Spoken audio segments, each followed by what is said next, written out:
Hotels have to deal with a lot of people getting sick from food. The following mistakes made by food handlers can let bacteria grow, which can cause food poisoning. They are undercooking food such as meat and poultry, slow reheating and slow cooking under low heat, improper cooling, not storing food properly, and using incorrect temperatures for transportation and storage of food. And finally, poor personal hygiene from food handlers.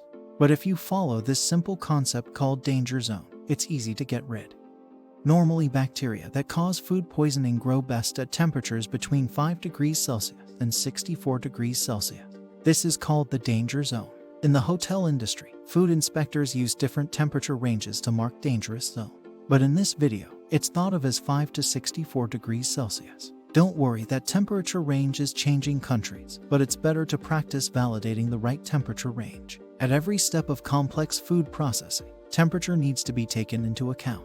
Let's examine how complex foods are prepared and what temperatures must be maintained.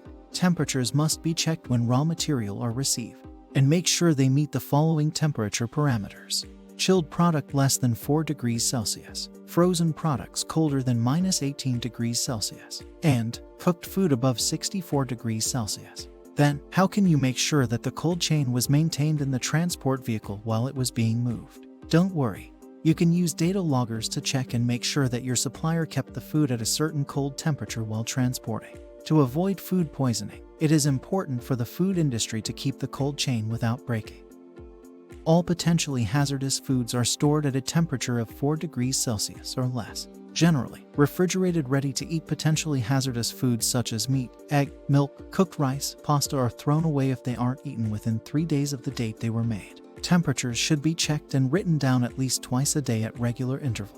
All foods that are frozen are kept at a temperature of -18 degrees Celsius or lower. The next step is thawing. All of this is called defrosting. Using a thawing chiller machine is the best way to thaw frozen product. The reason is because it can keep temperatures below 4 degrees Celsius. This method that doesn't let product temperatures stay above 4 degrees Celsius for long periods of time, which could lead to the growth of pathogens. The next step is cooking. The goal of cooking is to kill any potentially dangerous pathogenic microorganisms in the food. Temperature and time both influence how well food cooks. A temperature above 64 degrees Celsius given is for the core, which is the center or coldest part of the food. When the core has reached the right temperature and has been cooked for the right amount of time, that means the food is made and free from pathogens. There must be processes in place to handle food after it has been cooked, to prevent post-cooking contamination or permit growth of pathogens. Cooked food must be either consumed immediately, hot holding, chilled or frozen storage.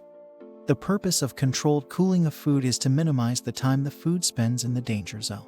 Some bacteria will survive a proper cooking process, but at a low enough level or in a condition that would not cause food poisoning. In the danger zone, there is a significantly increased risk of pathogenic bacterial growth or reactivation of spores, which can result in unsafe food. Remember, cooling hot product directly in refrigerators will increase the internal temperature of the refrigerator as well as the food products inside it to unsafe levels. But food should be cooled to 5 degrees Celsius or less in no more than 2 hours. So blast chilling machine is the most effective tool for achieving this. As a food safety tricks, food depth should be as shallow as possible to let it cool quickly, usually less than 10 centimeters, or the food should be cut into smaller or thinner pieces or portions.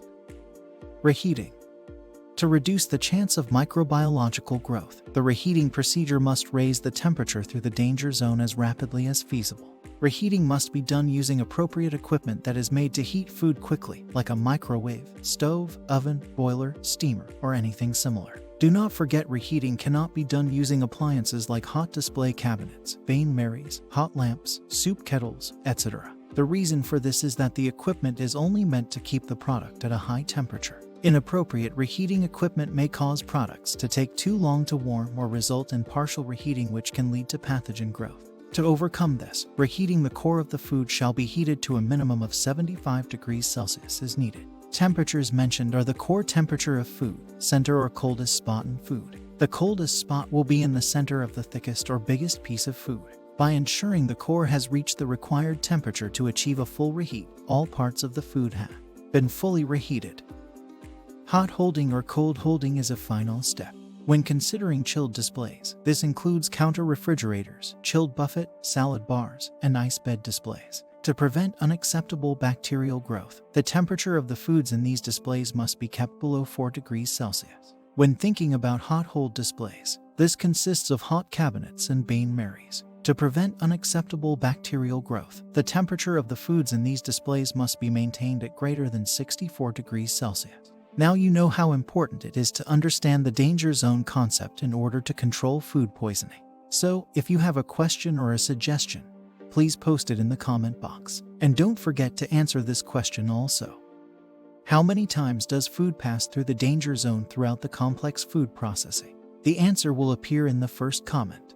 Let's create a zero food poisoning culture. Please remember to subscribe to our channel. Thank you.